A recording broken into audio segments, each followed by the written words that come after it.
Good Monday afternoon, and welcome Pastor Beatty, Dave. and welcome Pastor you David. to our weekly edition of Pastor, What Did You Mean? And this week, we could spend probably 2 or 3 hours on What Did You Mean as we look at the book of Job. We won't. We'll spend maybe 10 to 15 minutes, but there are just so many great questions surrounding this really wonderful book that, David, I've said to you, and I think I've said to many of you out there, I don't know if it's right to say a favorite book of the Bible. They're all favorites, but one that really resonates, one I enjoy spending a lot of time in. And so I was excited about this week, and so let's just get into it. Well, that's interesting. First of all, you're the first person I've ever heard say that Job was his favorite. Oh, book. Is it because of the beautiful language, the poetic language, or something else? Oh, I think there's several layers to it. One is I think it's the most beautifully written book in the entire Bible in terms of the way it moves from a narrative in the first 2 chapters to this poetry between chapters 3 and 41 to conclude with the narrative. But the poetry, there's all these scales of parallelism and the debates that rage, the cycles of poetry. But the creation tour, to me, in chapters 38 through 41, I think we could do a 12 to 15 week sermon series on those 3 chapters alone. And then I also think that, and I think we'll get into it maybe with some of your points, I think Job is just brutally honest with the idea that it's not really ever about why we are suffering, but how we live in our suffering. Right. And that God is God and we are not. Yeah. And I think at the end of the day, that's really what we learn in Job. And I think it's humbling, and yet I think it's highly encouraging. This isn't about what did, but that's a great question. But thank you for that. Yeah, because I do know that we moved from maybe my favorite to next week your favorite. And the book of Psalms. That's probably right. Yeah, probably right. But given Job, so one of the things we did this week, if you've been with us our entire one-story journey, is we've spent the first part of the year in the 17 books of the law and history. Right. And now we've transitioned to these books of poetry, wisdom, and prophets. Right. And so Job is the first one. And really what we have is between Genesis and Esther, we have the history of the nation of Israel. Right. However, creation to about 400 BC. The books of poetry, wisdom, now we just sort of overlay into these periods of history for different purposes and reasons. So as we begin, how do you explain, where are we in Job? Where would you place us as far as time? When does it, in time, when does it happen? When is Job written? Or? Frankly, I don't know. Yeah.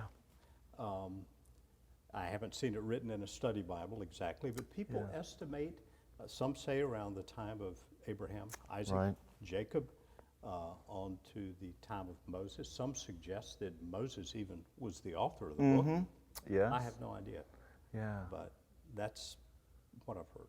Yeah, and from my study of Job, it would seem that it tends to lend itself to sort of that dating within the patriarchs that, again, around Abraham, the land of Uz was apparently nearby Midian, which was the home of Jethro and Zipporah, Moses' wife and in-laws, and that some of the language, the original language, is really both sort of that timing, that dating, as well as some Egyptian influences that might have incurred in it. But relatively speaking, we don't know for certain. We just don't know. And but we know that we know that it took place. But let's just jump into perhaps the elephant in the room question around Job, and it really came from talking with several of our members, and one specifically, Edgar Warren out there had a great question this week and just came out and asked, is Job a parable or is it historical fact? I say it's historical fact. Okay. I think you have to be careful if you say a book like Jonah or Job is merely a parable. It's a slippery slope to the way you interpret Scripture. So I see it as historical fact. And a few reasons for that. Number one, in the book of Ezekiel, God is speaking when he is talking about the judgment that's going to come upon people for their sin. And he said, even if Noah Daniel and Job were here, they would save only themselves by their righteousness. So Job is treated as an historical figure along with the other two. Right. And then James, in the book of James chapter 5, is talking about suffering. And in James chapter 5, I think it's verses 10 and 11, he says, "My brothers, as an example of patience in the face of suffering, take the prophets who spoke in the name of the Lord." And then he says, "You've heard of the patience or perseverance of Job and seen what the Lord finally brought about." That is the way he blessed Job in the end of things. So I think Job is there being lumped with the prophets, really. Sure. And I believe that when Job speaks on a few occasions, he's speaking prophetically. Okay. Like in Job chapter 9, he says, "Oh, that there were an arbiter between us, a mediator." And it's as if he's calling out for, the role of Jesus. And then in Job chapter 19, one of my favorite verses of the book, he says, "For I know that my Redeemer lives, and at the end he will stand on the earth. And when my flesh is destroyed, yet I will see God." And so, to me, obviously he's inspired by the Holy Spirit. He's speaking of Christ, and I think he is. So for those reasons, I think it's an historical book that actually took place. Yeah, and it seems that the only reason that there would be sort of a leaning toward parable is, one, because of its literary style, that it is sort of a poetic / wisdom literature. Right. And those at some point had been known to sort of cross over. And then the opening with the council that God is holding, and the adversary appears. So that would be the reason why, but I agree with you that it seems to be a historical figure. But so given that, how do you address that counsel that God's having? Why do you think God allows the adversary to interrupt and disrupt? That's a really good question. That, I think, for many people is the biggest question about the book of Job. What is happening when Satan comes with the, quote, sons of God, who I think would be the angels, appearing before his throne, and God says, "Have you considered my servant Job?" When does it take place? Does Satan still have access to God's throne today? He's called the accuser of the brethren. The short answer is I don't know, but I think it is literal, not just figurative, language. And I think that personally, the book of Revelation, chapter 12, speaks to Satan being cast down.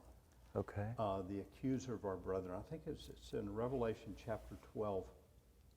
And, for much of Revelation, it's difficult to know when it takes place, but the great dragon was thrown down, that ancient serpent who's the devil and Satan, the deceiver of the whole world. He was thrown down to the earth, and his angels were thrown down with him. And the next verse reads, "I heard a loud voice in heaven saying, 'Now the salvation and the power and the kingdom of our God and the authority of his Christ have come.'" So I think this is sometime after Christ had gained his authority through his death and resurrection. "For the accuser of our brothers has been thrown down, who accuses them day and night before our God." So just my own opinion, he's not... He's been thrown down to the earth, and he's warring against the saints. Yeah. He's still our adversary. He's still the accuser of the brethren, but the authority of Christ has come. And Satan has stripped him of his power. Satan has been stripped of his power by Christ. So so the next question that might be is, can that still occur today? Can the adversary, can Satan still come before God and be sort of speak into, persecuting believers as a test before God? Or do you feel like the standing before God is no longer? I don't know. Yeah. But I would say no. Yeah. He does not have the same access today. Jesus has spoiled principalities and powers and made an open show of them.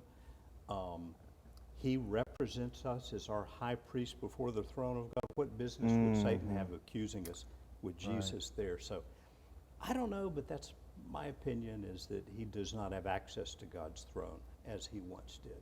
Sure. Okay. Just opinion. Yeah. Well, that's always an interesting part to study of Job as well. So sort of now back to big picture then. You spoke of 3 things yesterday that we can learn, what Job tells us. Can we learn from Job? And you spoke about that in suffering we can learn to know God better and to trust Him more. You also spoke about the perseverance in our faith, the steadfastness even in our suffering. But if you had to boil it down to the big idea, what really is the big idea of Job? If I'm trying to convince someone else of why it should be their favorite book, I've got my thought, but what is the big idea of Job? Well, to put it somewhat negatively, I would say the futility of trying to understand God without God revealing Himself to us. But in a more positive light, the awesome greatness of God. And it puts everything else in a different light when you get a vision of that. And you read chapters like chapter 38 where God's talking about the constellations. Were you able to, put the Pleiades in its place and all this sort of thing? You get this idea of this vast, awesome power. So our little human questions about suffering are just seen in a different light. So the bigness of God, if I were to put it in one phrase. Well, and so the question to Job from God through this whole tour is, when he takes him from the foundations of the earth and creation through the creatures, even to the most magnificent of all, is can you do that? And if you can't, then how can you question what I'm doing in your life? Don't you trust me enough in all of creation to know that you can trust me with your life? And that is very encouraging to me, I think, despite its, again, very humbling sort of piece to that. And so, because, a lot of times we think, well, Job is all about patience. And it's really not. Or why do we suffer? Why does man suffer? And that's not it at all, is it? Doesn't answer the suffering question. Not at all. Of course, James commends Job for his patience and so forth, but no, neither of those is the main idea of the book, I don't think. It's almost synonymous with suffering. In patience, we hear people say, oh, that person's got the patience of Job. And when you read the book, he doesn't seem all that patient, really. He doesn't. And, but yet, he's given us as an example of one who is. But neither would be the main theme. And he perseveres. He's steadfast. He perseveres. He may be impatient at points, but I do like the rendering steadfastness. I do love the rendering perseverance, that even if he was impatient in moments or really accusatory of God, making claims against him, and retribution theology, trying to sort of his friends influencing him that maybe I did sin or I didn't sin, but that ultimately he continued loving God. And I think that was the steadfastness that eventually, as we continue to love, we're in our humanity, we are going to question, we're going to be disappointed, hurt, possibly bitter at times, but continue to persevere, steadfast in our suffering. And so one other question concerning, again, this whole idea about Satan before God. Psalm 121, I believe 121:7 speaks about, I will not harm you, or I will not, let you harm me, or any of the other. Jeremiah 21. You will not let your foot be moved. Let your foot be moved. And Jeremiah, that the fact that, I will prosper, plans to prosper you, not to harm you.